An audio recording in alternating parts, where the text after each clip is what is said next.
सरकार की सख्ती के बाद अब टेलीकॉम कंपनियों ने अनचाहे कॉल को लेकर नया नियम लागू कर दिया है। इसकी वजह से लाखों ग्राहकों को ओटीपी जैसे जरूरी एसएमएस हासिल करने में दिक्कत हो रही है और ये अगले कुछ दिनों तक बनी रहेगी।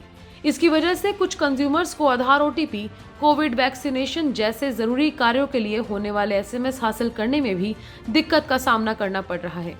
ट्राई ने उपभोक्ताओं को अवांछित कॉल और फर्जी मैसेज की परेशानी से बचाने के लिए टेलीकॉम कंपनियों से ग्राहकों के लिए रजिस्ट्रेशन और मानकीकरण के लिए नए नियम लागू करने को कहा है। ट्राई का यह नया मानक 2019 से ही लागू करना लंबित था, लेकिन हाल के वर्षों में फिशिंग अटैक और अवांछित कमर्शियल संचार के बढ़ते मामलों की वजह से अब इसे सख्ती से लागू किया जा रहा है। रिलायंस जियो, एयरटेल और वोडाफोन आइडिया ने रविवार रात से ही इसे लागू कर दिया है। टेली मार्केटिंग कंपनियों द्वारा संदेश भेजने के लिए ग्राहकों की मंजूरी को अनिवार्य किए जाने के नए नियमों को देखते हुए ये बदलाव किए गए थे।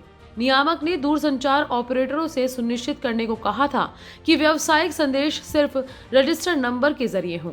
इससे सोमवार से ही बहुत से ग्राहकों को कई तरह की जरूरी मैसेज हासिल करने में दिक्कत आ रही है, लेकिन टेलीकॉम कंपनियों का कहना है कि इस समस्या का जल्द ही समाधान कर लिया जाएगा।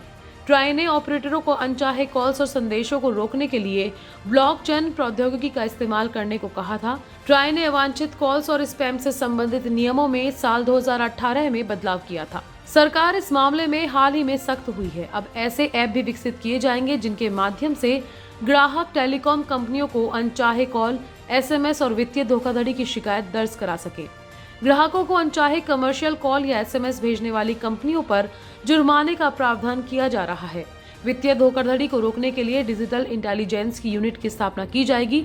पिछले दिनों टेलीकॉम मंत्री रविशंकर प्रसाद की अध्यक्षता में हुई एक बैठक में ये फैसले लिए गए। प्रसाद ने ऐसी कंपनियों के खिलाफ सख्त कार्रवाई के निर्देश दिए और उन पर जुर्माने का प्रावधान भी करने को कहा। निर्देशों में कहा गया है कि नियमों का उल्लंघन करने वाली टेली मार्केटिंग कंपनियों के कनेक्शन भी काटे जाएंगे। Bureau report, VD TV Bharat.